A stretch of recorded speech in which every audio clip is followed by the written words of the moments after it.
Listo, ya inició la transmisión. Buenos días, soy la doctora María Enriqueta Baridón Murguía, presidenta de la Asociación Mexicana para el Estudio de las Infecciones Nosocomiales. El día de hoy vamos a tener una gran sesión. Eh, Tenemos de invitado al ingeniero David Rodríguez Marín. Comenzó su carrera profesional en análisis ambiental. Posteriormente colaboró con Eli Lilly de México como higienista industrial de la planta de manufactura de la Ciudad de México. A partir del 2004 se unió a 3M México como servicio técnico de la División de Salud Ocupacional y Seguridad Ambiental, donde dio soporte técnico a las líneas de protección respiratoria, auditiva y de soldadura de 3M. De 2008 a 2012 se desempeñó como gerente de asuntos regulatorios de la División de Salud Ocupacional y Seguridad Ambiental de 3M para Latinoamérica, en donde contribuyó con el desarrollo de estándares de equipos de protección personal en Latinoamérica y enfocó sus esfuerzos en incrementar el conocimiento técnico del equipo de 3M, clientes y gobierno en Latinoamérica. David participó como experto técnico de protección respiratoria durante la emergencia sanitaria de H1N1 en México y Latinoamérica. Actualmente es subdirector de análisis ambiental del Laboratorio de Higiene Industrial acreditado por la NMX EC 17025 IMNC 200 y es gerente de proyectos de Innovare EHS, empresa dedicada a brindar consultoría en higiene industrial, así como la comercialización de instrumentos de medición de higiene industrial y medio ambiente. David es vicepresidente de la Asociación Mexicana de Higiene Industrial. Dentro de sus actividades en la asociación imparte los módulos de agentes físicos, seguridad biológica y equipo de protección personal del Diplomado de Higiene Industrial. David es miembro del comité organizador del Congreso de Higiene Industrial que cada año se celebra en México.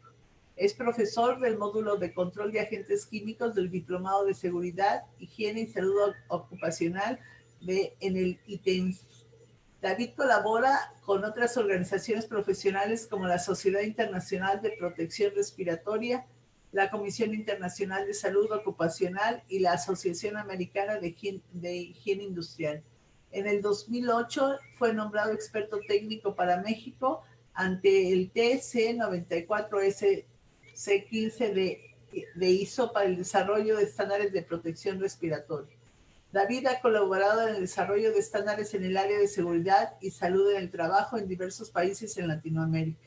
David es ingeniero químico, egresado de la Universidad Iberoamericana, obtuvo un diplomado en higiene, seguridad y medio ambiente por parte de la UNAM y los diplomados de administración de empresas y finanzas para no financieros por parte del ITSEM. Es profesional certificado en higiene industrial por parte del Consejo Mexicano de Certificación de Profesionales en Prevención de Riesgos.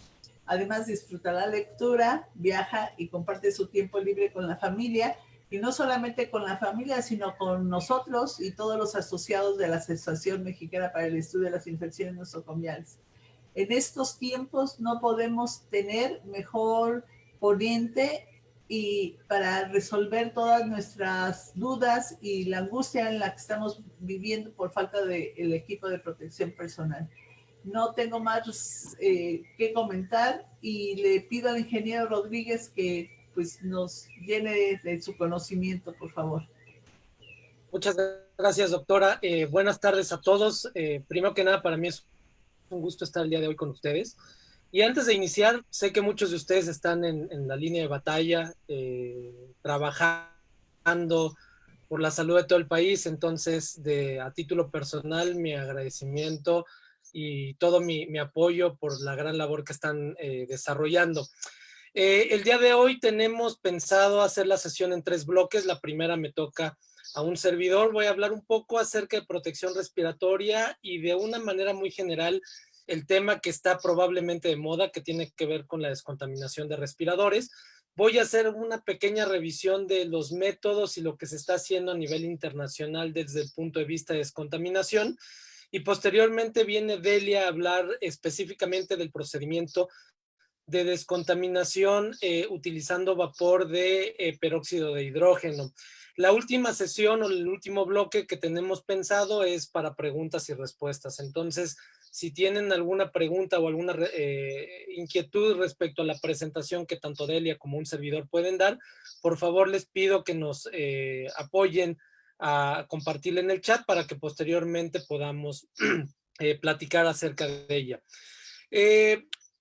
Voy a hablar un poco acerca de lo que son los equipos de protección respiratoria y lo primero que quiero hacer notar es que la mayor aplicación de este tipo de equipos o respiradores, como normalmente nosotros le llamamos, ¿no? Y aquí hago un paréntesis porque normalmente los respiradores desde el punto de vista médico tienen otro tipo de implicaciones u otro tipo de dispositivos, pero un equipo de protección respiratoria, de acuerdo a la norma 116 de la Secretaría del Trabajo y Previsión Social, es un equipo de protección personal que puede ser de presión positiva o negativa, que suministra o purifica aire y que trata de proteger las vías respiratorias de cualquier usuario contra los contaminantes que se encuentran en el medio ambiente laboral. Una de las primeras cosas que quiero hacer notar aquí es que la primera concepción de uso de estos equipos es el medio industrial.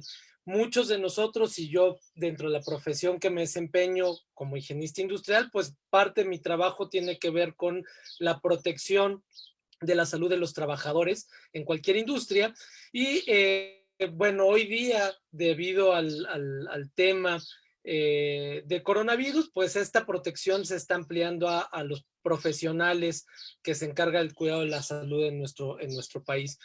Básicamente aquí hay dos diferentes clasificaciones de respiradores, aquellos que purifican y suministran aire y aquellos que son de presión positiva o presión negativa.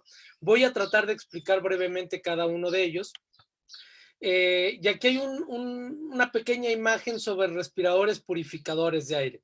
Cuando yo me refiero a purificadores de aire, lo que me refiero es que son dispositivos, o a lo que me refiero es que son dispositivos que remueven el contaminante que está presente en el medio ambiente en donde estamos trabajando, ¿no? Puede ser a través de un filtro, puede ser a través de un cartucho de carbón activado, pero la idea principal de este tipo de respiradores es que quiten o remuevan el contaminante a través de un dispositivo de filtración. Cuando me refiero a respiradores con suministro de aire, lo que hacen esos equipos es suministrar un flujo continuo de aire. Probablemente han visto a los bomberos con sus trajes de aires autónomos, ¿no? Que es como un traje con un tanque y un respirador de este tipo, ¿no? En donde están entregándole un flujo continuo de aire. La otra clasificación que hablábamos era los equipos de presión negativa y presión positiva. Cuando me refiero a un equipo de presión negativa, son equipos en donde la tarea de la filtración la hace el usuario. ¿Y cómo? De una forma sumamente sencilla. Yo cuando traigo puesto el respirador, ¿no? Y hago un proceso de inhalación, inhalo aire, lo que voy a hacer es forzar el aire a pasar a través del medio filtrante para remover el contaminante. Esos equipos son de presión negativa.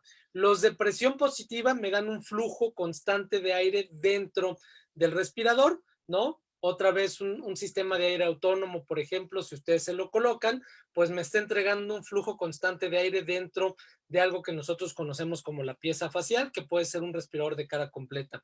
Hoy día me voy a centrar solamente en tres diferentes tipos de respiradores.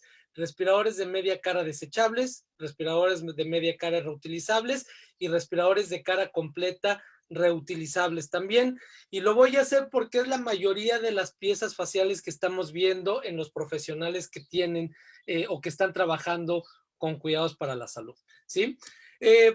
Para hablar un poco acerca de la protección que nos brinda un protector respiratorio o un equipo de protección respiratoria, pues primero que nada hay que entender cómo es que se filtran partículas. Si ustedes toman una foto de un medio filtrante, lo que van a encontrar es algo parecido a esto. Son fibras de un polímero, normalmente los fabricantes utilizan polipropileno o algún material similar que es un plástico. Ese plástico lo que hacen es que lo meten a una máquina en donde se soplan unas fibras muy pequeñitas y se acomodan de forma aleatoria. Todos los medios filtrantes no tienen un tejido o un entramado, e inclusive ustedes pueden ver que por ahí hay pequeños huecos por donde probablemente una partícula pudiese llegar a pasar o pudiese llegar a entrar dentro del respirador. Sin embargo, los respiradores que utilizamos para filtrar partículas tienen una característica muy particular.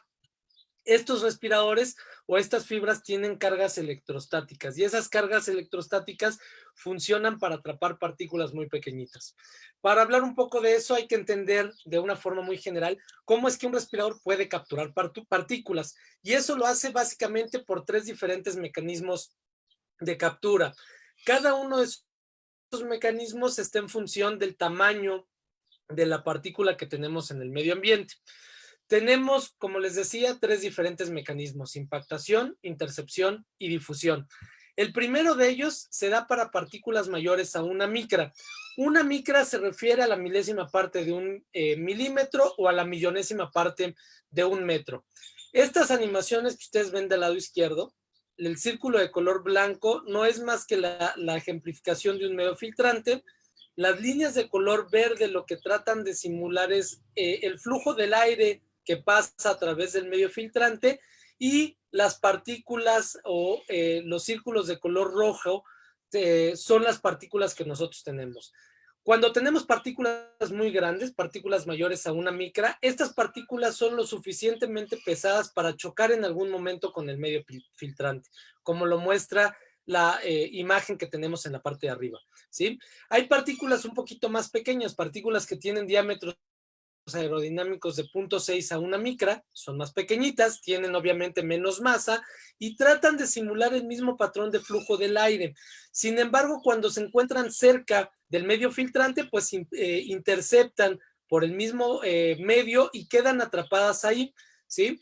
Las partículas más pequeñas, partículas que tienen un diámetro de masa aerodinámica menor a 0.2 micras o 200 nanómetros, son partículas en donde la masa que tienen es muy pequeña y no tienen un patrón de flujo determinado. Se mueven de forma muy errónea y aleatoria. A este patrón de flujo nosotros le llamamos flujo o movimiento browniano, ¿no? Es como un flujo turbulento que se genera con esta partícula, pero aquí es donde la carga electrostática juega un papel preponderante en el medio filtrante. Cuando la partícula está muy cercana al medio filtrante, la carga electrostática funciona como si fuera un imán y va a atraer directamente la partícula a la superficie del filtro, evitando que pueda pasar a través del medio filtrante, ¿sí? Normalmente cuando preguntamos qué pasa con los tamaños o con las partículas que tenemos en el medio ambiente, la mayoría de nosotros pensamos que las partículas más difíciles de atrapar son las partículas más pequeñas.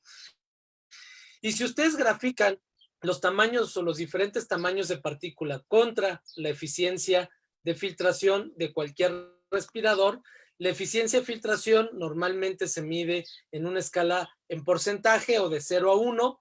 1 significa una escala del 100%, un valor del 100%, y por el otro lado tenemos el tamaño de partículas. Podríamos tener una gráfica o una línea recta que va hacia abajo, si es que la aseveración que anteriormente dije fuese verdad, es decir, entre más pequeña sea la partícula, más difícil de atrapar para nosotros. La realidad es que las partículas más difíciles de atrapar están alrededor del diámetro aerodinámico de 0.3 micras. ¿Por qué? Porque son partículas tan pequeñas que no se pueden atrapar por impactación o intercepción, es decir, son partículas que tienen una masa y que no están directamente relacionadas con una impactación o una intercepción, pero siguen siendo partículas tan grandes en donde la carga electrostática no permite que se añada esa partícula al medio filtrante. Entonces, las partículas más difíciles de atrapar, y si ustedes ven esta curva es una curva de eficiencia de filtración, en el rango de 0.3 micras, prácticamente la eficiencia de filtración de cualquier medio filtrante está alrededor del 50%. Son las partículas más complicadas de atrapar para cualquier tipo de respirador. Hoy día, la mayoría de las certificaciones que hay en el mundo utilizan aerosoles en este diámetro aerodinámico para probar que un respirador puede ser atrapado en este rango de diámetro, y la mayoría de las certificaciones de respiradores están enfocadas a probar con aerosoles de prueba en un rango de diámetro aerodinámico de 0.3 micras. Aquí es donde viene la parte interesante, porque el estándar de los Estados Unidos de Norteamérica, que publica NIOSH, que es el Instituto Nacional de Seguridad y Salud Ocupacional, establece 9 diferentes clases de respiradores. Esas clases están en función de 3 diferentes tipos de filtros y 3 diferentes eficiencias mínimas de filtración. El tipo de filtro tiene que ver con la resistencia del medio filtrante de aerosoles en donde hay aceite. Y resulta que los aerosoles en donde hay aceites pueden dañar la carga electrostática del filtro y por ende disminuir la eficiencia de filtración del mismo. ¿Dónde podemos encontrar estos aerosoles en donde hay aceites? Bueno, pónganse a pensar, por ejemplo, en una cocina en donde estamos friendo algunos productos, ¿no? Papas fritas o algunas fritangas. Todo el humo que se genera ahí es un aerosol aceitoso que por las características del filtro pudiese dañar el medio filtrante. De tal forma que en base al tipo de filtro que nosotros tenemos y la eficiencia mínima de filtración, pues tenemos como resultado las diferentes clases de respiradores que nosotros tenemos. Un N95, por ejemplo, significa que tienes un filtro que no resiste atmósferas en donde hay aceites y tiene una eficiencia mínima de filtración del 95% con un aerosol de prueba de 0.3 micras. Eso es lo que se refiere a un respirador N95. Dentro de la clasificación de NIOSH, la clasificación más básica que hay, por así decirlo, de respiradores, pues es el respirador N95, ¿sí? Este tipo de respiradores, los N95 desde el 2003, han sido recomendados por la Organización Mundial de la Salud para ser utilizados durante episodios o pandemias alrededor del mundo. La primera forma o la primera información al respecto dentro de instituciones de cuidados para la salud tiene que ver básicamente con la primera epidemia que tuvimos de SARS en China. A partir de ahí, las recomendaciones de la OMS y todos los organismos sanitarios recomiendan el uso de respiradores N95 o equivalentes. Y aquí probablemente ustedes tienen una duda sobre los equivalentes a este tipo de respiradores N95. La compañía 3M sacó un documento técnico en donde hace una comparación de desempeño de los diferentes tipos de respiradores que hay. Hoy día la OMS, dentro de sus recomendaciones, habla de respiradores tipo N95 o FFP2, que es una certificación europea. Lo que trató de hacer 3M, y aquí tienen el link para que ustedes lo puedan consultar, es una comparación de los diferentes estándares que hay a nivel mundial. Yo me tomé el atrevimiento de incluir dentro de la tabla que publicó 3M la norma 116 de respiradores, porque hay en México algunos respiradores que están aprobados bajo esa norma, pero básicamente si ustedes ven la parte de desempeño del filtro, un filtro N95 tiene una eficiencia mínima de filtración del 95%, al igual que un N95 en México o un KN95, que estas mascarillas o estos respiradores hoy día son muy famosos, que vienen de China y están aprobados bajo la norma GB2626, ¿sí? Lo mismo que la norma japonesa. Las normas que varían un poco es la norma EN149, que es una clasificación de FFP2. FF significa Filtering Phase Piece, ¿sí? Es un tipo 2 y tiene una eficiencia de filtración mínima de 94%. La norma australiana y de Nueva Zelanda básicamente está basada en la norma europea, al igual que la norma coreana. Entonces, si ustedes ven en el mercado de respiradores N95 por parte de NIOSH, N95 por parte de México, FFP2 en Europa, KN95, P2 en Australia, KMOL de Corea o JMHLW de Japón, prácticamente son el mismo tipo de respiradores o son respiradores equivalentes. Aquí ustedes pueden ver también el agente de prueba y el flujo que se utiliza para probar el respirador. Cabe mencionar que el flujo que se utiliza para realizar las pruebas de verificación o las eficiencias de filtración de respiradores son flujos muy altos que normalmente nosotros no alcanzamos en la vida real, pero lo que se trata de verificar con este tipo de pruebas es la integridad, del medio filtrante, ¿sí? Lo que a mí me preocupa y he estado viendo mucho, sobre todo con algunos profesionales de cuidados para la salud, es básicamente la correcta selección del filtro que vamos a utilizar. Recuerden que lo que estamos tratando de buscar aquí es atrapar partículas que hay en el medio ambiente, y siendo que necesitamos atrapar partículas, requerimos forzosamente un filtro para partículas. En el caso de los respiradores desechables, realmente no hay tanto problema porque todos estos respiradores están diseñados para atrapar partículas, pero he visto algunos profesionales de la salud que lo que han estado haciendo es utilizar respiradores reutilizables, y está bien. La verdad es que creo que es una buena alternativa para paliar la falta de abasto de este tipo de dispositivos. Pero vean esta foto, ¿no? Esta foto justamente me la encontré el fin de semana, es una publicación que salió en Facebook, publicada por el Instituto Mexicano del Seguro Social, del Hospital General de Zona número 7, en Monclova. Ustedes saben por parte de las noticias que se tuvo un brote muy importante en profesionales que se dedican al cuidado de la salud en Monclova, y vean la foto que viene en la parte de abajo. La persona que está aquí está utilizando un respirador de cara completa con filtros para vapores orgánicos y gases ácidos. Y el mayor problema que yo tengo ahí es que este tipo de cartuchos no te brindan ninguna protección para exposición a partículas.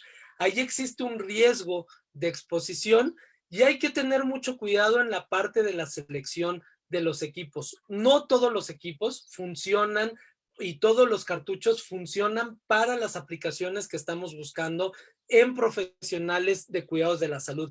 Deben de tener un cuidado especial para seleccionar el tipo de protector o de respirador que ustedes tienen, pero el tipo de filtro, cualquier tipo de filtro para partículas funciona de forma adecuada. Me tomé la libertad de buscar hoy día dentro de la clasificación o dentro de las tablas de clasificación de productos, y aquí hay un par de ejemplos. Una del lado derecho está una matriz de clasificación de respiradores reutilizables de 3M. Del lado izquierdo hay una matriz de selección de equipos de cara completa o de media cara de Moldex, y ustedes pueden ver que los filtros para partículas son los adecuados para nosotros, ¿sí? Les puse en color rojo cuáles son los filtros que a ustedes les pueden funcionar, ¿sí? Hay filtros combinados que combinan un cartucho y un filtro, hay solamente filtros, o pueden utilizar inclusive filtros con prefiltros también. Si es que tienen los prefiltros, es una buena alternativa también, ¿no? Pero cualquiera de las opciones que están marcadas en rojo es importante que ustedes la consideren, porque los que no están marcados, como el cartucho que anteriormente les mencioné, ¿no? Este tipo de cartuchos no brindan ningún tipo de protección contra las partículas que tenemos en el medio ambiente, ¿sale? Es muy importante que ustedes verifiquen cómo colocarse de forma adecuada el respirador. Para ello, lo más importante de su pieza facial o de su respirador es la parte interna del respirador, ¿sí? Vean la forma adecuada de cómo colocarse y sostener la pieza facial antes de llevarla al rostro. En ningún momento los usuarios deben de tocar la parte interna del respirador. Esa es la parte más complicada para nosotros. Se lleva el rostro al rostro en la pieza facial y se coloca. La liga superior debe de ir a la altura en la coronilla de la cabeza. Debe hacer un ángulo más o menos de unos 45 grados aproximadamente, con la liga de inferior que va prácticamente a la altura del cuello. Muy importante que ustedes aseguren que ese respirador está ajustado de forma adecuada en el rostro del usuario. Desde el punto de vista industrial, lo que nosotros sugerimos es que los usuarios hagan una prueba de ajuste del respirador. Una prueba de ajuste es un procedimiento o un protocolo que nosotros tomamos en consideración para asegurar que la pieza facial se adapta y crea un sello adecuado en el rostro del usuario. Esto es muy importante porque en función de que alcancemos este sello, pues nosotros incrementamos y aseguramos la protección del usuario. No todos nosotros tenemos el mismo tamaño de rostro, Desafortunadamente hoy día con la escasez de este tipo de productos probablemente encontrarán uno o dos modelos y habrá situaciones o personas en donde probablemente no encontremos un buen ajuste al respirador. Si no tenemos un buen ajuste en el rostro del usuario, probablemente lo que vamos a tener ahí es un riesgo de exposición del trabajador. Entonces hay que tener mucho cuidado y bueno, por cuestiones de tiempo no tengo ahorita el protocolo, pero si a alguien le interesa conocerlo, con mucho gusto yo se los puedo compartir, ¿sí? En teoría, este tipo de respiradores que están concebidos para ser desechables, pues deberían de ser descartados al final de la jornada, ¿no? Hoy día lo que están buscando por el tema de la emergencia es cómo podemos maximizar el uso de este tipo de respiradores. Como les decía, para que un respirador N95 brinde una protección adecuada, pues hay que asegurar que se está brindando un ajuste adecuado en el rostro del usuario. Muy importante, las técnicas de higiene y sanitización de manos al colocar y retirar el respirador, ¿sí? Uno de los problemas que yo estoy viendo con este tipo de respiradores, no he tenido la oportunidad de estar en un hospital, pero cuando salgo a comprar víveres, por ejemplo, es que veo que la gente se está tocando constantemente la cara y eso también incrementa el riesgo de contagio, ustedes lo saben más que yo. Entonces hay que tener mucho cuidado, asegurar que el respirador está bien ajustado y evitar el contacto o el ajuste o reajuste de la pieza facial en el rostro varias veces, ¿no? En función de que nosotros nos vayamos a tocar la cara, es importante nuevamente la higiene y la sanitización de manos. Este equipo es un equipo de protección personal, ¿sí? Por eso es que yo sugiero que no se compartan respiradores, ¿no? Es todo un tema de protección, ¿no? Y lo que yo digo es que, bueno, si no compartimos nuestro cepillo de dientes, difícilmente deberíamos estar compartiendo este tipo de equipos.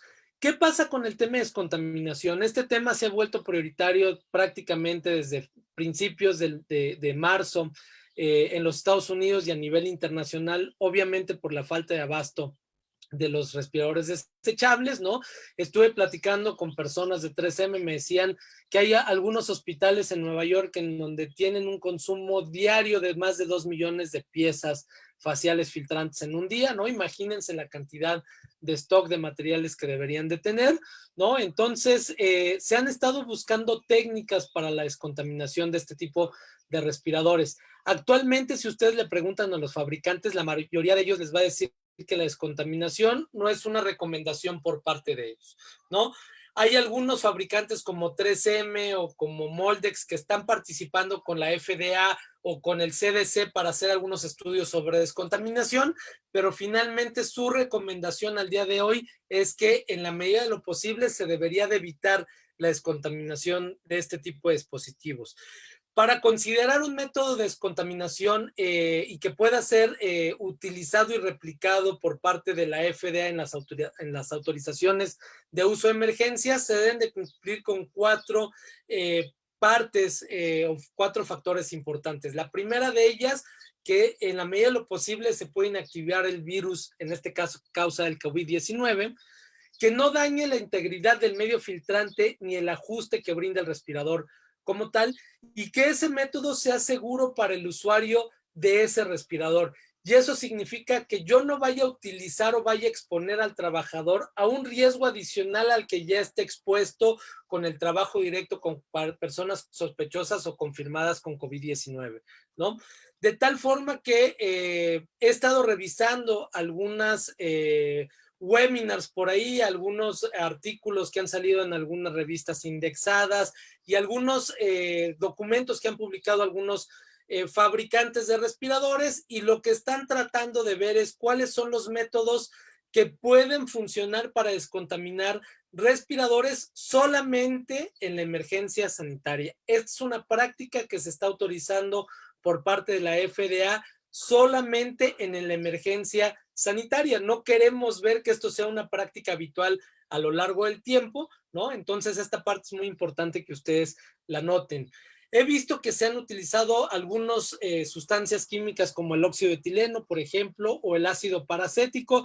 Estas dos tecnologías en realidad no se utilizan porque las dos sustancias son muy peligrosas para la salud de las personas. Se ha encontrado en algunos respiradores tratados con óxido de etileno restos de este mismo compuesto, y resulta que el óxido de etileno, desde el punto de vista ocupacional, pues es una sustancia cancerígena para nosotros. Entonces, no queremos ver eso dentro del rostro de los respiradores que van al rostro de los usuarios. Probablemente uno de los métodos que más se está evaluando y tratando de utilizar es el vapor de peróxido de hidrógeno, que Delia les va a hablar un poco más adelante acerca de eso. Hay algunos otros métodos como utilizar radiaciones ionizantes, específicamente radiaciones gamma, o radiaciones ultravioleta, específicamente radiación ultravioleta tipo C, calor húmedo, ¿no? O esterilizadores con vapor de agua, o calor seco, o microondas. También hay algunos esterilizadores que utilizan microondas. Todos estos métodos, ¿no?, al parecer pueden causar un daño en el medio filtrante del respirador, por lo tal algunos fabricantes tampoco lo recomiendan, y hay que tener cuidado con eso, ¿no? Este es un tema nuevo, se está investigando al respecto, se está generando información al respecto, y otra vez pongo aquí la parte importante: solamente para la emergencia sanitaria. Voy a terminar ya con este slide. Básicamente he recibido muchas preguntas sobre cómo saber si un respirador es adecuado o no, ¿no? De acuerdo a lo que piden los fabricantes, la norma oficial mexicana es muy similar a la norma de NIOSH respecto al etiquetado. Lo que deben de tener, si es un respirador aprobado por NIOSH, es el número del modelo, el número del lote del producto. Esta parte es importantísima. Si no viene un número de lote en un equipo de protección respiratoria, yo probablemente les puedo decir que ese respirador o no está aprobado, o probablemente es una falsificación de respiradores que hay en el mercado, ¿no? El número de lote para nosotros es primordial para saber el tipo de respirador que tenemos, ¿no? Deben de tener el tipo de designación del filtro, si es un N95, N99, P100, etcétera. NIOSH en los Estados Unidos de Norteamérica da un número de aprobación que normalmente empieza con TC-84A y un número.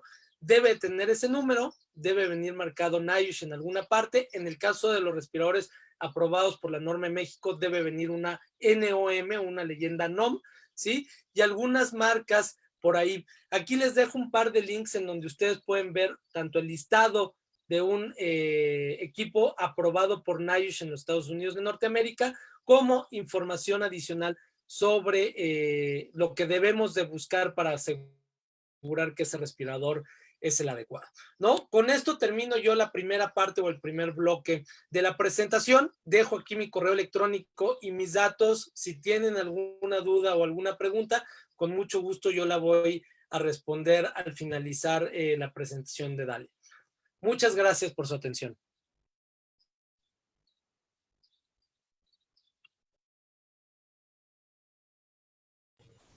Muchísimas gracias, ingeniero Rodríguez. Esta ha sido una extraordinaria presentación.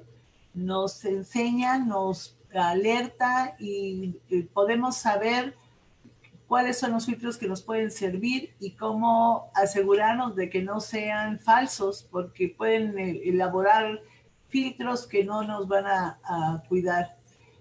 Ahora me gustaría presentar a la licenciada Delia Patlani Moreno. Ella es representante del Advanced Sterilization Products, de productos de avanzados de esterilización de Johnson & Johnson. Tiene una formación universitaria y es enfermera con nivel de licenciatura de la Universidad de Guadalajara, y tiene una maestría en administración de hospitales por la Universidad del Valle de México. Tiene además una formación especializada posttécnica de enfermería quirúrgica por la UNAM. Es certificada en terapia de infusión por la Sociedad de Enfermeras de Infusión de Brasil. Tiene un diplomado en liderazgo y certificación de hospitales en el 2015, un diplomado en infusión también por la universidad en el 2016. Ella tiene una trayectoria profesional brillante, tiene entrenamiento a líderes de opinión, entrenamiento a médicos residentes y adscritos, entrenamiento de la fuerza de ventas. Ella comparte toda esta información educativa que es súper importante. Tiene un entrenamiento a líderes, ha entrenado a líderes de clínica de catéteres y directores de enfermería en los 32 estados de México. O sea, tiene su currículum pedagógico, realmente es muy impresionante.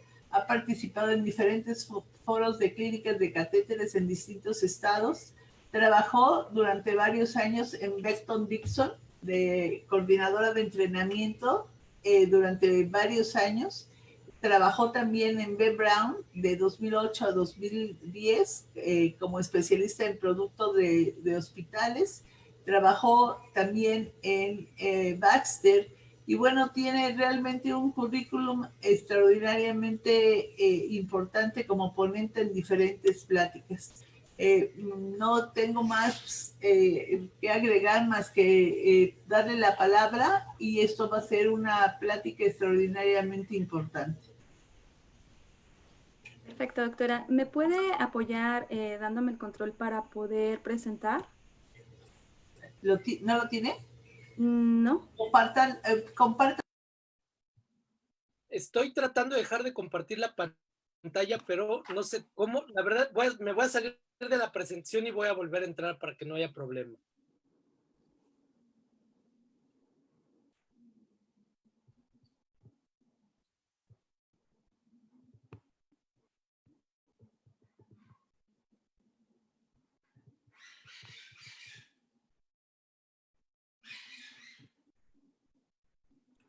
Listo. Muy buenos días a todos.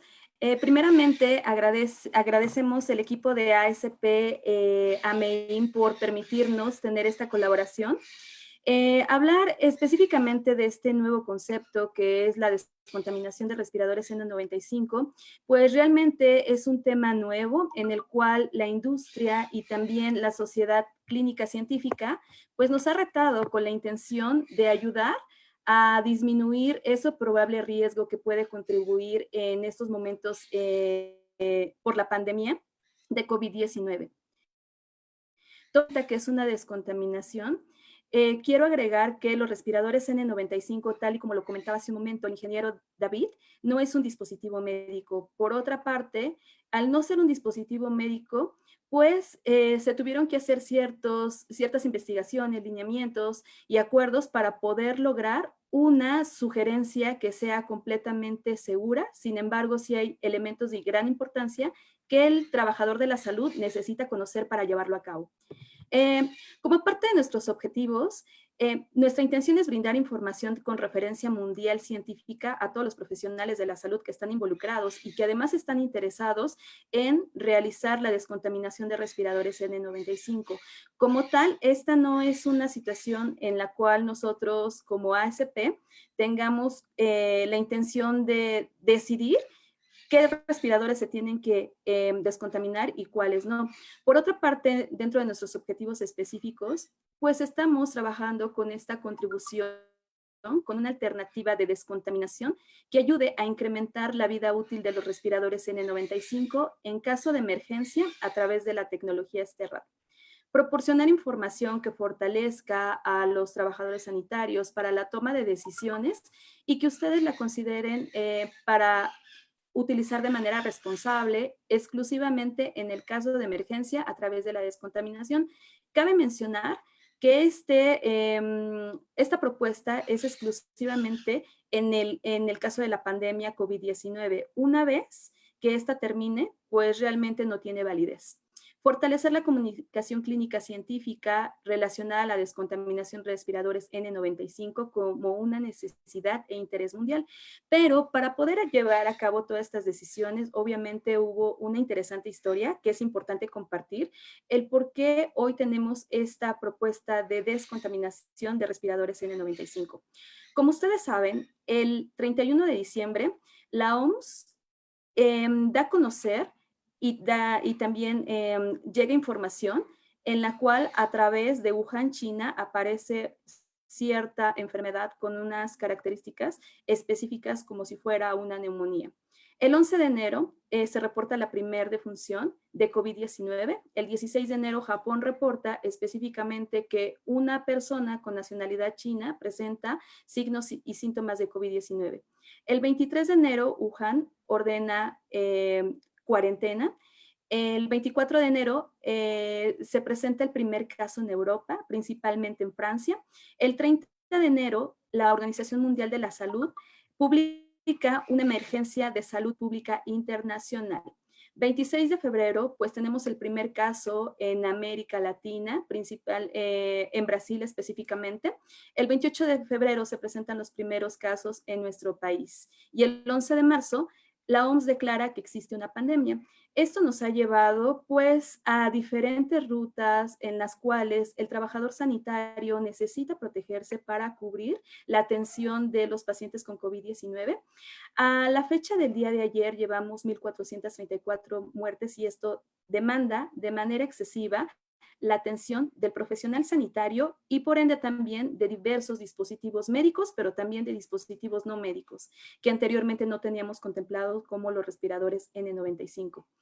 Para entender un poco más el por qué se llevó a cabo estas decisiones, pues hay ciertos elementos que nos permiten tener esa evolución de soporte clínico, científico y jurídico. Y algo que quiero compartirles es que justamente el 4 de febrero del 2020, el gobierno de Estados Unidos declara que existe una circunstancia para justificar la autorización de emergencia, porque fue justamente en esta fecha en donde los Estados Unidos publican su estado de emergencia, en donde demandan pues los dispositivos de protección respiratoria adicionales a todos los que tenemos en el entorno de la atención médica durante el brote de COVID-19. Algo muy curioso, que en Estados Unidos esta situación de emergencia pues la toman como un referente de gran valor para empezar a revisar justamente esos dispositivos que no son médicos y que se pueda dar una vida útil y que sea mayor, principalmente por la demanda de pacientes de COVID-19. El 29 de febrero, la FDA, a través de una actualización tanto de evidencia clínica científica y también de los aportes de la industria, empieza a revisar los elementos y los dispositivos no médicos que están demandando en la atención de COVID-19. El día 2 de marzo, a través de la declaración de la Secretaría de Salud y Servicios Humanos en Estados Unidos, se da a conocer justamente esta necesidad de cuáles son esos dispositivos, cómo se pueden tratar con la evidencia y la recopilación que hicieron la industria y también los elementos clínicos científicos. Y el 4 de abril se publica las estrategias para optimizar los suministros de los respiradores N95. ¿Cuáles son esos dispositivos que justamente el día 3 de marzo la Organización Mundial de la Salud exhorta a toda la industria que aumenten el 40% de la productividad por la gran demanda que estamos teniendo a nivel internacional y de utilizar dispositivos de estas características? Los dispositivos que realmente se dieron a conocer que se utilizan para la protección respiratoria adicionales en torno a la atención médica son los siguientes: aquellos dispositivos de protección para los ojos, batas de aislamiento, máscaras faciales, respiradores N95, descontaminación y reutilización de respiradores con máscara filtrante, respiradores elastómeros y ventiladores. Tomando en cuenta todos estos elementos, ASP el 11 de abril recibe el comunicado en el cual menciona que se anuncia el protocolo para el procesamiento de respiradores para proteger a los trabajadores de la salud en la batalla contra el COVID. Cabe mencionar que la intención es extender la vida útil del respirador utilizando pues, los sistemas STERRAD, que es a base de peróxido de hidrógeno. También este protocolo ha sido avalado en diferentes autoridades sanitarias, por ejemplo, Canadá, Unión Europea, Nueva Zelanda y Japón. Pero es importante conocer los elementos para llevarlo a cabo. También es importante hacer un consenso en cada uno de los hospitales con las autoridades y también los servicios y trabajadores de la salud que van a realizar esta descontaminación y que van a utilizar los respiradores una vez que se hayan descontaminado. Para ello, Advanced Sterilization Products comparte ciertos documentos que ustedes también los pueden tener de la mano, justamente los enlaces que vamos a compartir al final. Uno de ellos es el protocolo de reprocesamiento de respiradores N95, la hoja informativa para el personal de la salud, en donde menciona ciertas características que ese respirador se puede utilizar cierto número de veces, las instrucciones para centros de salud de la FDA y las instrucciones para el personal de atención médica sanitaria. Para llevar a cabo este proceso de descontaminación, cabe mencionar que no vamos a llegar a una esterilización. ¿Por qué? Porque el respirador N95 no se va a lavar. Obviamente, por parte de la Secretaría de Salud han tenido un protocolo que les ha permitido, pues, utilizar justamente el equipo de protección personal, de lo cual también se debe de tomar en cuenta en cualquier momento. Adicional a ello, justo si los hospitales están decidiendo realizar una descontaminación, es importante analizar ciertos elementos para poderla llevar a cabo de manera segura. En primer lugar, se va a utilizar un esterilizador a base de peróxido de hidrógeno y existen diferentes tecnologías que nos van a poder permitir realizarlo. Por ejemplo, en las tecnologías Sterrat, el ciclo corto en Sterrat 100S, ciclo estándar Sterrat NX y ciclo express en Sterrat 100NX. Es muy importante que en cada uno de los hospitales cuenten con su guía del usuario para el esterilizador y que sigan y lleven a cabo las instrucciones de uso. Por otra parte, tener los elementos para poder llevar a cabo esta descontaminación, que es la bolsa Tyvek, que ésta sea compatible con el uso de peróxido de hidrógeno, con indicador químico Sterrat, indicadores químicos y también cintas indicadoras químicas. Y finalmente el indicador biológico. Estos son los elementos que se van a utilizar o consumibles para poder llevar a cabo el proceso de descontaminación. Dentro de las recomendaciones no está autorizada la descontaminación de respiradores que contengan celulosa o materiales. Hace un momento el ingeniero nos compartía cuáles son esas características de los respiradores, pero también es indispensable que cada uno de los hospitales verifique en la ficha técnica de ese respirador si contiene estos elementos. Si tiene celulosa, definitivamente no podría ser un respirador que se pueda descontaminar a través de esta tecnología.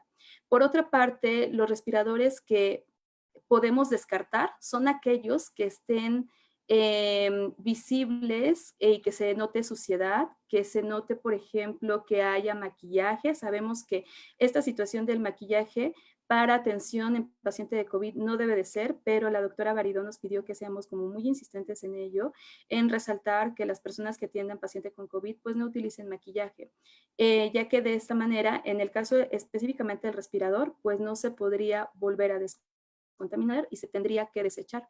Por otra parte, el respirador necesitaría verificar que también esté completamente íntegro, y posteriormente desecharlo después de que haya tenido dos descontaminaciones.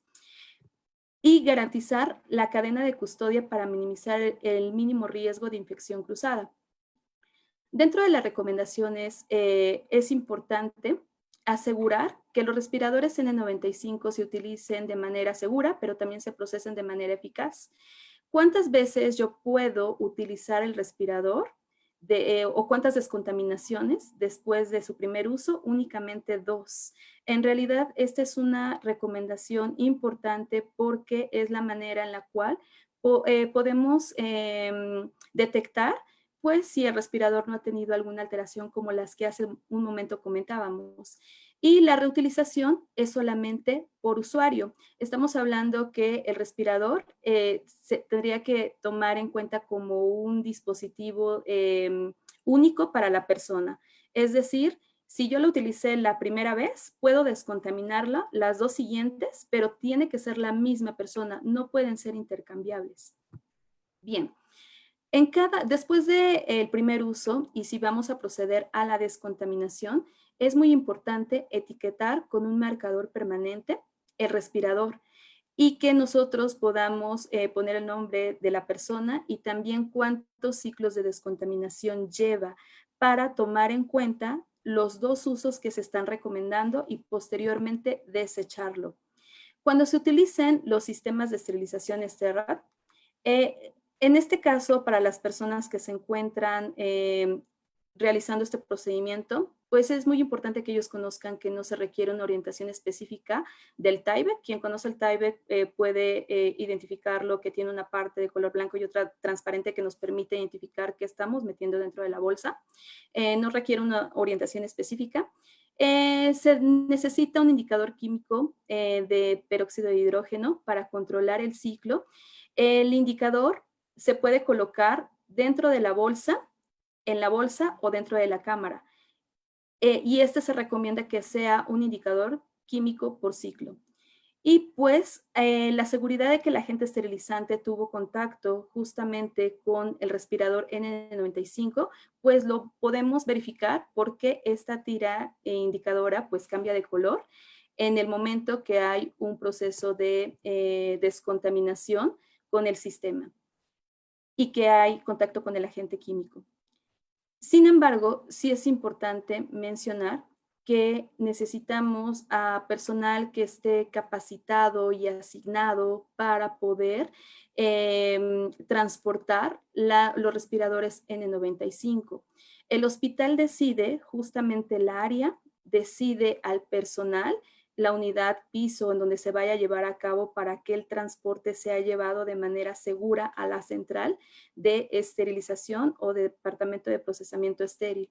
Por otra parte, cada estación debe de contener una bandeja y que esta bandeja pues tenga la etiqueta que se está llevando justamente a cabo la descontaminación de respiradores o que es específicamente para la descontaminación. Además de ello, debe recolectar las bolsas que contienen los respiradores N95 en la estación de la recolección, colocarlas dentro del contenedor apropiado y que también el transporte, que en este caso puede ser un carro, que esté completamente cerrado para minimizar el riesgo de contaminación ambiental.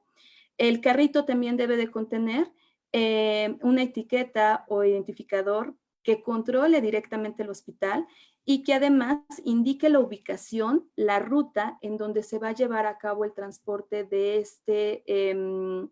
estos respiradores N95. Justamente en el Departamento de Procesamiento Estéril o Central de Esterilización, una vez que se reciben los respiradores, el hospital también designa a las personas y van a utilizar el equipo de protección. En el momento que se van a llevar a cabo la descontaminación, se debe de colocar los respiradores dentro de la cámara. La recomendación sólida o sugerencia es que solamente son 10 respiradores por cada ciclo. No se requiere una orientación específica dentro de la cámara. Las bolsas, lo que sí es importante es que las bolsas no se empalmen, que realmente permitamos ese contacto con el agente químico esterilizante. Y se tiene que seleccionar el ciclo que hace un momento comentábamos de acuerdo a la tecnología que ustedes tienen en su hospital. Ningún artículo o dispositivo será procesado en el ciclo de descontaminación adicional. Esto quiere decir que en el momento que coloquemos una carga con los 10 respiradores por la recomendación, pues no podemos agregar ningún otro dispositivo pues para aprovechar o optimizar la carga. Esto realmente queda fuera de cualquier sugerencia y es exclusivamente para el manejo, la descontaminación de los respiradores.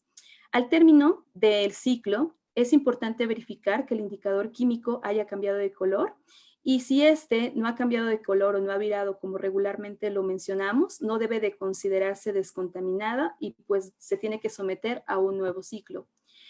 Finalmente, el respirador, cuando concluye el ciclo, debe de airearse por 1 hora con la bolsa abierta para poder utilizarlo. Y los respiradores N95 pueden ser descontaminados como un máximo de 2 veces. En el momento de la entrega de los respiradores, es importante considerar estos elementos para proteger justamente la cadena de custodia. Debemos de descontaminar el carro.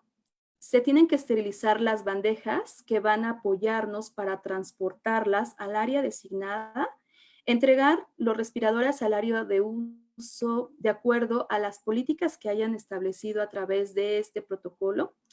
Al entregar las mascarillas se deben de documentar el retorno y su distribución para los trabajadores de la salud. Y para ello hay ciertos elementos que queremos hacer énfasis para no perder esa cadena de custodia. El hospital debe garantizar que se mantenga la cadena de custodia para minimizar el riesgo de contaminación cruzada, devolver los respiradores descontaminados a la persona. Este se debe verificar a lo siguiente: asegurar que la persona que está por utilizar el respirador o por tomarlo identifique su nombre, el número de ciclos que lleva en el proceso de descontaminación y que estos realmente sean legibles. Si los respiradores están dañados o están sucios visualmente, estos deben desecharse de manera inmediata y es muy importante que no hayan excedido los 2 ciclos de descontaminación para desecharse. Habrá algunas situaciones que sí es importante reportar directamente a ASP. Y esos son únicamente los casos de eventos adversos en donde la persona que haya utilizado el respirador presente signos y síntomas de infección potencial con SARS-CoV-2 u otra infección respiratoria e informar inmediatamente a ASP con un reporte correspondiente. Los eventos adversos se deben de informar con un máximo de 14 días después del último contacto con el presunto virus de SARS-CoV-2. Y bueno, recuerden que estos son los ciclos recomendados para realizar la descontaminación. Independientemente que ustedes tengan hoy una tecnología STERRAD, es indispensable verificar que se tengan justamente estos ciclos y que cuente con el hospital y que si vamos a realizar el proceso de descontaminación sean con los siguientes: el ciclo corto para STERRAD 100S, ciclo estándar STERRAD NX, ciclo express STERRAD 100NX. Y como conclusión, el protocolo es asignado por el equipo multidisciplinario de cada hospital. Sin embargo, sí es importante contemplar a las personas que lo van a estar integrando como médicos, enfermeras, la central de esterilización, el equipo de ingeniería biomédica, servicios generales, personal de inhaloterapia y también el área de los químicos.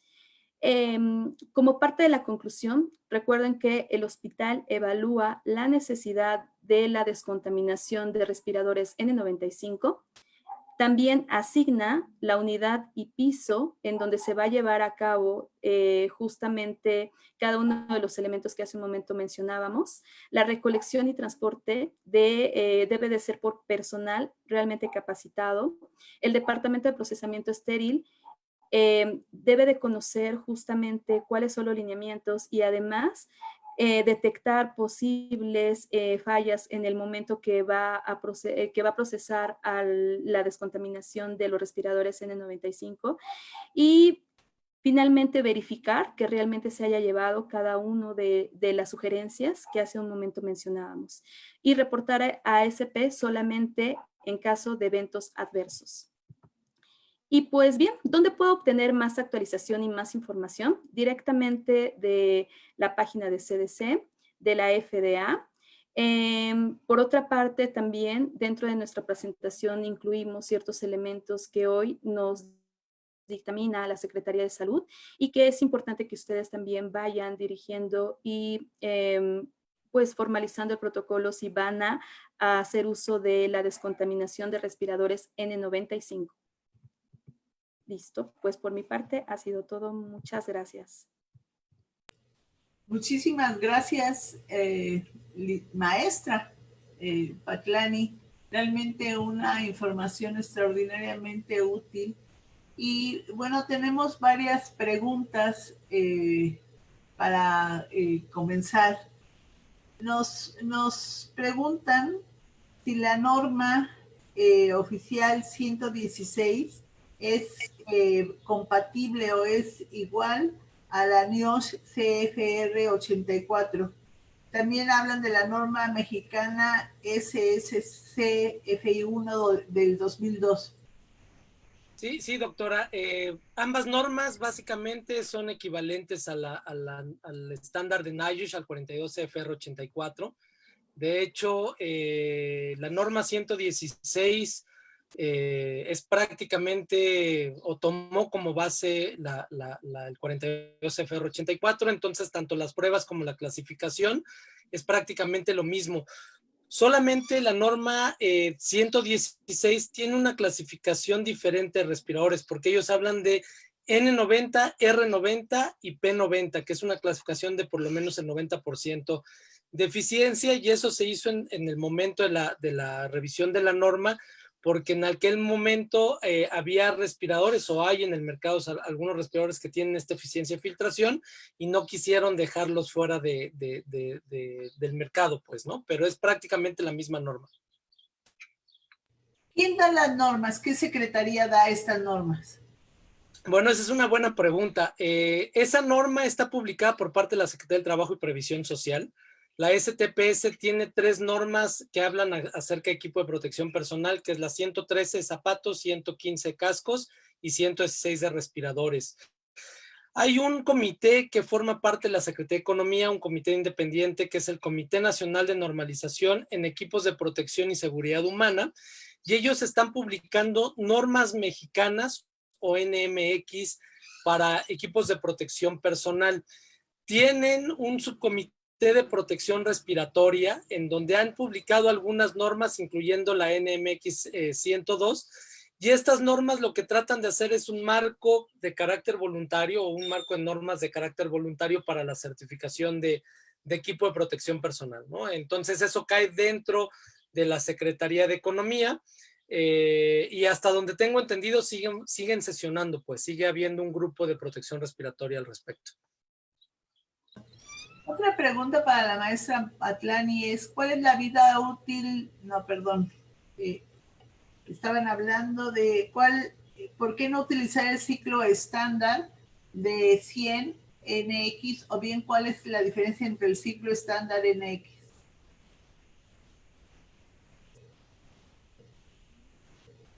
Muy bien, pues bueno, en este caso, cuando se empezaron a realizar las pruebas para que el proceso sea completamente seguro, este es el que FDA, en conjunto con todo nuestro equipo de ingeniería, que no se hizo aquí, claro, en México, se hizo en los Estados Unidos, pues entregó, vaya, para que sea completamente de manera segura. En realidad, hoy hacer uso de otro ciclo, pues el primer punto es que no está validado por las instrucciones internacionales. Seguramente para dar más detalle de cómo y por qué, pues con gusto podemos planear otra plática o compartir el contacto para que le brindemos mayor información. Pero hoy tal cual, los ciclos que están validados son justamente los que recomendó FDA. Ok, muchas gracias. ¿Cómo usar, esta es una pregunta interesante, ¿cómo usar microondas para descontaminar un N95? ¿Cuánto tiempo y qué potencial usar? Mire, es una buena pregunta. La verdad es que lo que yo he buscado sobre información técnica en revistas indexadas es que la técnica de descontaminación por microondas no se recomienda porque daña el medio filtrante. Los respiradores, algunos de ellos tienen partes de metal, ¿no? El clip nasal o algunas veces las grapas con las que están adheridas las ligas del respirador son de metal, y por eso también no se recomienda. Otra vez, viendo toda la información que se está tratando de investigar o las investigaciones que se están llevando al respecto, 4 puntos son muy importantes para nosotros. Que disminuya la presencia del virus en la superficie del medio filtrante, que no dañe el medio filtrante ni el ajuste del respirador, y que no sea un método que ponga en riesgo al trabajador con un riesgo adicional, ¿no? Es en base a esos sentidos. Y lo que yo he leído de algunos artículos sobre medios filtrantes es que puede llegar a dañar el medio filtrante esta técnica de esterilización. Por eso es que muchos de los fabricantes no la recomiendan tomar en consideración. Perfecto. Otra pregunta para la maestra Atlani. Si no se cuenta con el ciclo express del 100NX, ¿podría ser en ciclo estándar o flex? En realidad, hoy no tenemos el soporte el cual se puede llevar a cabo y la recomendación realmente puntual parte del fabricante, en este caso de Sterrat, es exclusivamente en X, hacerlo en ciclo express. Ok. ¿Qué nos pueden decir? Esa es una pregunta muy interesante, la hago yo, porque están recomendando en las redes estos snorkels para snorkelear, que tienen una fuente de aire hacia arriba, pero que no tiene filtro. Y ellos les están adaptando filtros, dicen que de alta eficiencia. ¿Qué nos pueden decir al respecto? Bueno, si me permites, Delia, la verdad es que no he visto yo uno, estoy de hecho ahorita tratando de trabajar con un proyecto con algunos médicos que tienen este tipo de dispositivos. Varias cosas, la parte de la aprobación de un respirador tiene que ver con todo el diseño, tanto la pieza facial, que en este caso sería la máscara, esta snorkel, como con la combinación de los filtros que se están utilizando. Pero una parte que a mí me preocupa en demasía es el ajuste de esta pieza facial. Sé que muchos de estos diseños se están dando por diseños en máquinas de impresión 3D y por diseños que se están encontrando por ahí en internet, que creo que yo es una buena iniciativa. Sin embargo, lo que me preocupa es que realmente brinden protección a los trabajadores. Un respirador de cara completa, si ustedes lo pueden ver, es la pieza facial o la mica que cubre la cara, y adicionalmente a eso tiene una pequeña pieza que cubre la nariz y la boca. Eso tiene una característica muy particular. Lo que hace es que cuando yo exhalo aire, ese aire vaya hacia la parte externa del respirador o salga del respirador y no se quede dentro de la máscara. Algunos diseños que yo he visto, y solamente los he visto en PDF que hay por ahí, no tienen esta copa nasal, y lo que va a pasar o lo que va a dar como resultado es que la máscara se va a empañar, ¿no? Y si estoy trabajando con pacientes en donde necesito mi visión para trabajar, muy probablemente lo que va a dar como resultado al final del día es que la gente se retire estas máscaras, ¿no? Entonces, yo desde el punto de vista de un profesional de higiene le diría, bueno, son equipos que no están aprobados, y más allá de eso, lo que me interesa es que esos equipos realmente generen un sello en el rostro de un usuario, porque si no, prácticamente utilizarlos no tendría para mí como profesional de higiene algún sentido para disminuir el riesgo de exposición, en este caso a las gotículas, ¿no? Ok. Otra pregunta en relación a luz ultravioleta y la posibilidad de descontaminación de los N95. Bueno, entiendo también que la FDA publicó el 20 de abril un nuevo protocolo para la descontaminación por radiación ultravioleta.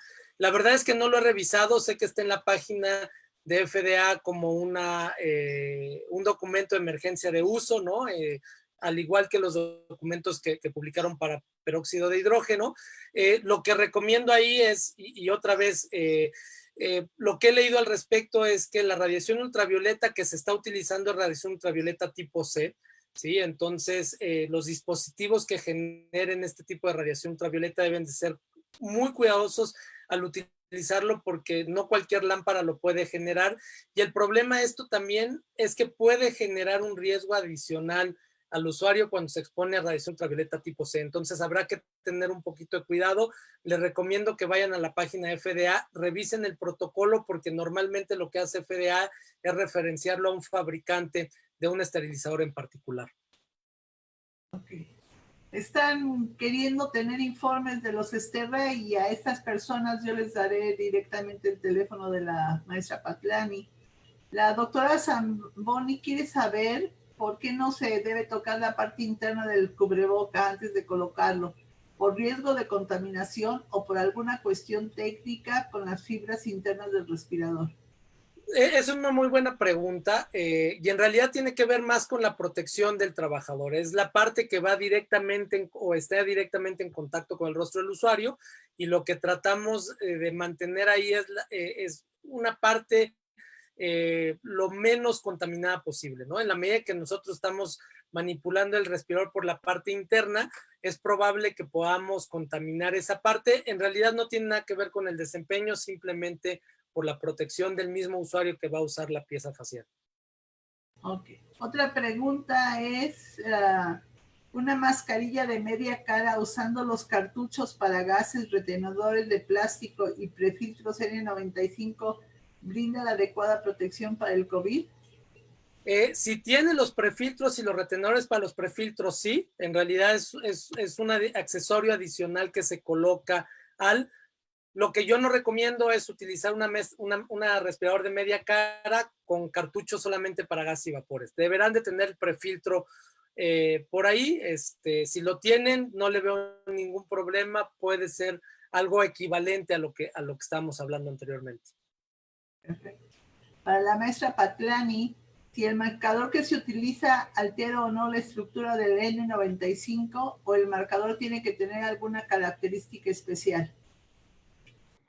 Bien, en este caso, por el consenso que hemos tenido, sí es importante que el marcador sea no tóxico, pero la sugerencia de gran importancia por parte del ingeniero David es que se haga en un sitio en donde no se altere justamente el respirador. Entonces, tenemos que buscar justamente el sitio ideal y que además este sea fácil de identificar para el momento de marcarlo, pero también de llevar a cabo los números de descontaminación. Ok, una pregunta, y esto lo contesto yo de inicio, pero quiero la opinión de ustedes también.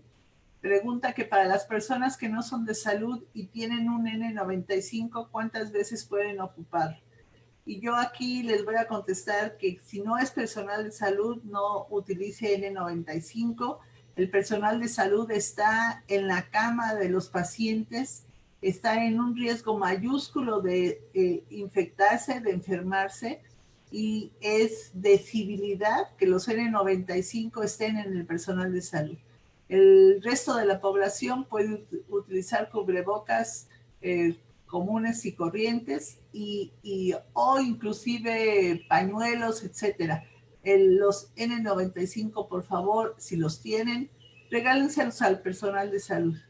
¿Qué me pueden decir ustedes, ingeniero, maestra?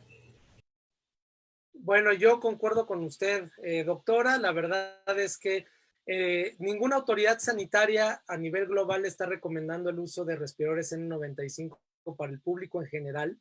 Lo está recomendando solamente para profesionales de cuidados para la salud, de tal forma que la misma recomendación que tiene usted, ¿no? Este tipo de dispositivos deberían de estar enfocados a las personas que están en contacto directo con sospechosos o confirmados con COVID-19. Me llama la atención y voy a ser un poquito más explícito aquí porque hace algunos días, a principios del mes de abril, específicamente, el Centro de Control y Prevención de Enfermedades publicó una recomendación de usar algo que ellos llaman en inglés face covered clothes o máscaras de tela faciales, así lo tradujimos nosotros, ¿no? Y hoy día se está extendiendo prácticamente a nivel global el uso de cubrebocas y el uso de este tipo de dispositivos o de cubrebocas caseros, por así decirlo. Yo tengo un comentario al respecto y otra vez voy a hablar como un higienista industrial en donde nos estamos fijando en los riesgos y el riesgo tiene que ver también con la probabilidad de exposición. El uso de este tipo de dispositivos, ¿no? Tanto cubrebocas como máscaras de tela que se están fabricando, requiere que la gente entienda primero que nada que las manos deben de estar completamente limpias, ¿sí? Y la otra parte muy importante es que eviten tocar la cara y lo que yo he visto desafortunadamente cuando he tenido oportunidad de salir a comprar víveres, por ejemplo, al supermercado, ¿no? Es que la gente que lleva algún cubrebocas constantemente se está tocando la cara sin hacer ese proceso de sanitización. Eso incrementa para mí el riesgo de contagio por el contacto de las manos contaminadas con una posible contaminación de superficie y el rostro, ¿no? Entonces, si es que lo van a usar, tengan mucho cuidado y entrenen a la gente o sepan que hay un riesgo adicional por estarse manipulando esa mascarilla facial o esa mascarilla quirúrgica, más que una protección adicional, ¿no? Esa es mi sugerencia al respecto. Maestra, ¿qué opina acerca de que la población en general utilice N95?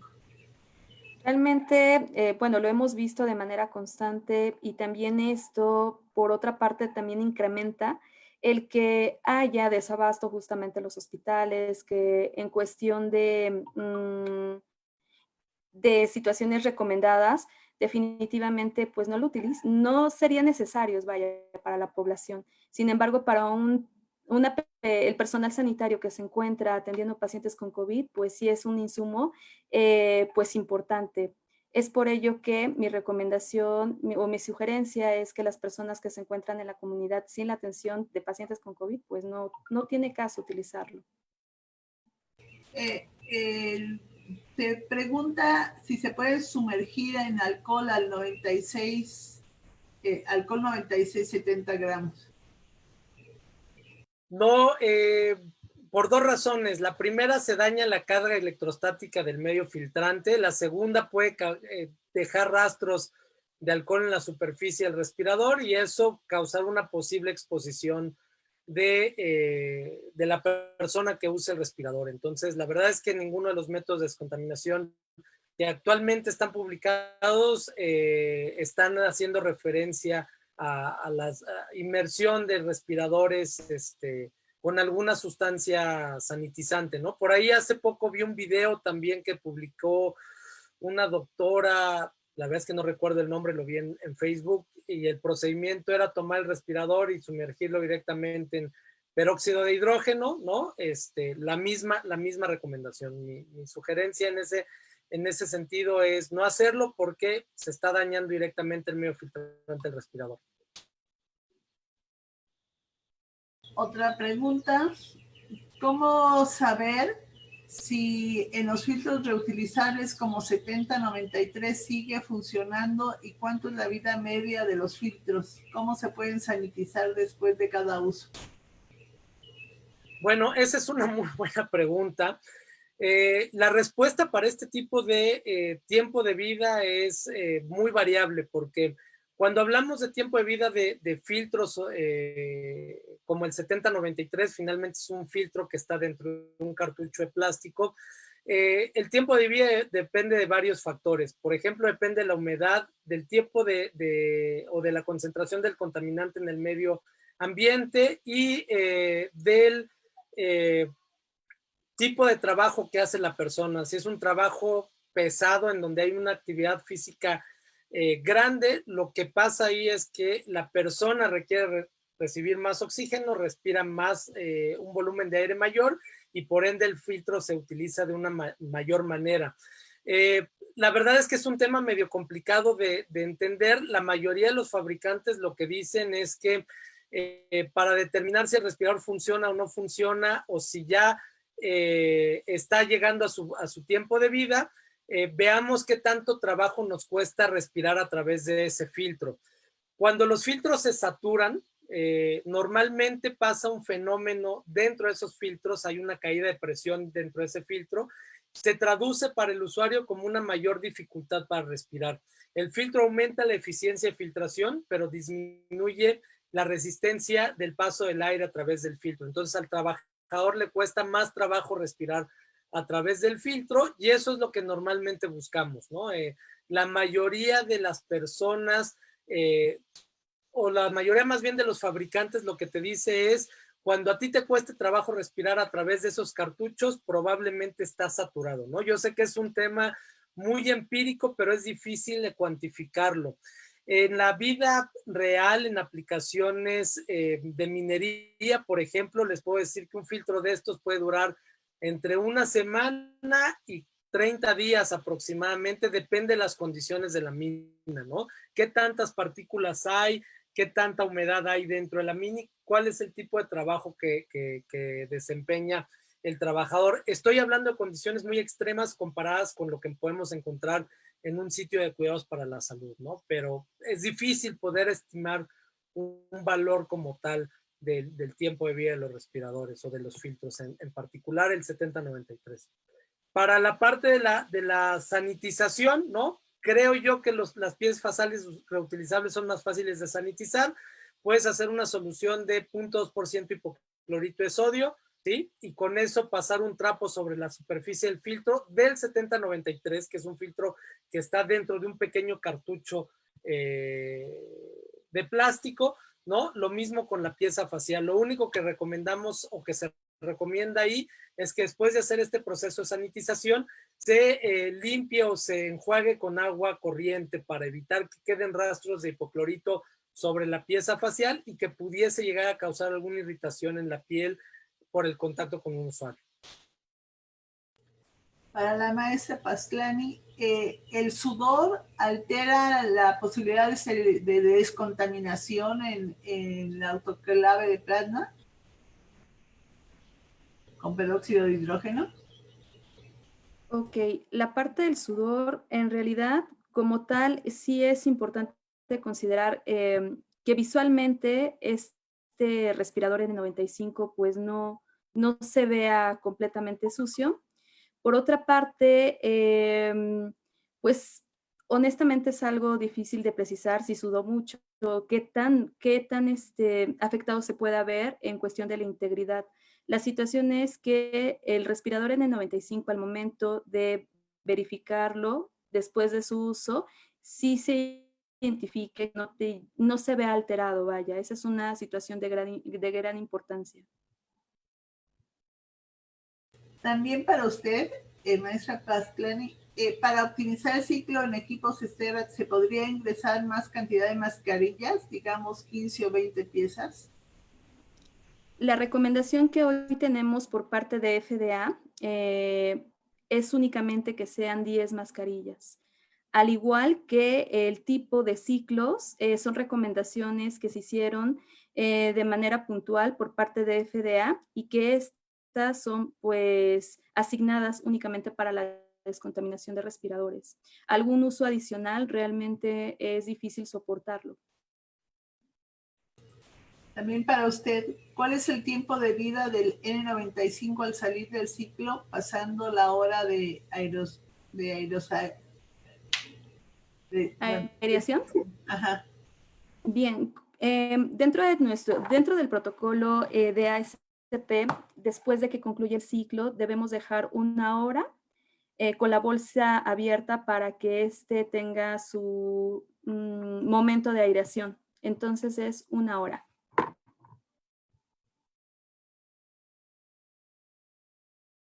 Me preguntan si los dejan, si se pueden comprar 5 N95 y utilizarlo uno cada día y dejarlos en una bolsa de papel al aire libre. La pregunta es para ustedes dos.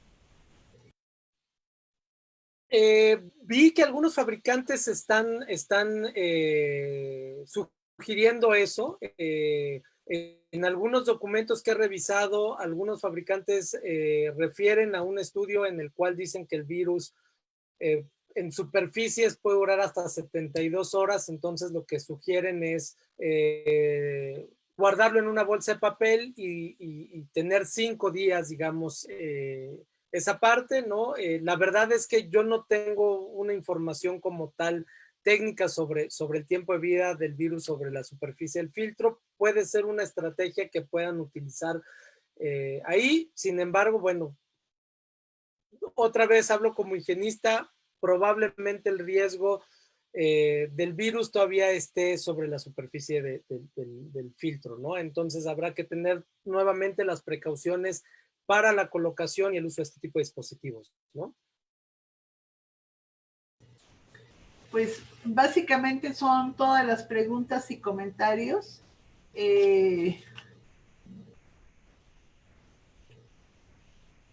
¿Cómo pueden saber cuál es el material del que está hecho el respirador, la mascarilla? Bien, la mayoría de los fabricantes o tiene hojas de datos de seguridad o dentro de las instrucciones de uso o las cajas indican cuál es la construcción del medio filtrante, ¿no? Estoy hablando de los respiradores que están aprobados.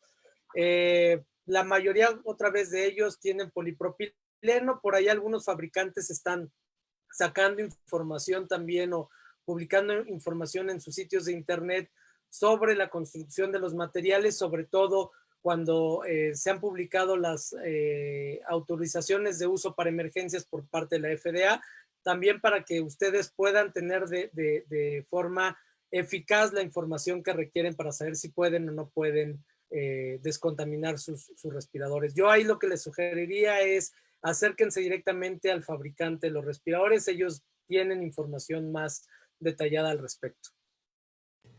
Otro comentario es, hay muchos hospitales ya, afortunadamente con Sterra, pero en áreas donde no se cuenta con estas máquinas Sterra, ¿qué opciones existen para sanitizar las mascarillas N95? Bueno, pues como tal, esto es una responsabilidad justamente que las autoridades revisen qué otras opciones.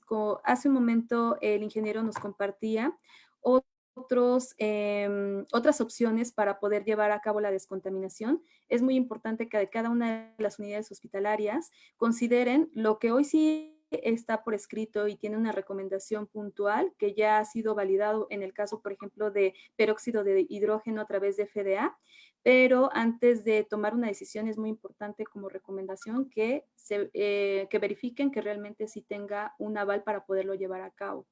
Porque si no se tiene, pues tendríamos que buscar otras alternativas o tal vez, pues no pensar en la descontaminación. Ok, bueno, las preguntas y comentarios terminaron. Yo les agradezco muchísimo a la maestra Patlani y al ingeniero Rodríguez su participación. Les aviso a los que nos están escuchando que a las 7 de la noche vamos a tener otra sesión en vivo para que tengan las preguntas que necesiten saber sus compañeros. Por favor, difundan que se va a volver a presentar. Vamos a tener además posteriormente una sesión el sábado y vamos a tratar de hacer sesiones tanto con el Instituto Mexicano del Seguro Social como con el ISSSTE de aquellos hospitales que ya tienen Sterra para poder descontaminar estos equipos de protección. Es algo importantísimo. Nosotros les agradecemos a todos su participación, que es muy generosa. Lo hacen sin ningún fin lucrativo. Nosotros estamos en una epidemia, no tenemos suficientes mascarillas N95 ni equipos de protección personal, y esta ayuda que nos han brindado realmente, ingeniero Rodríguez, maestra Patlani, pues se los agradezco enormemente. Hablan de una generosidad de ustedes, de una humanización de la industria, y bueno, pues lo único que hacen es realmente los veo como personas preocupadas por todos nosotros. Se los agradezco mucho. Nos vemos a las 7. Muchas gracias. No, muchísimas gracias. Muchas gracias. Gracias. Hasta luego. Hasta luego.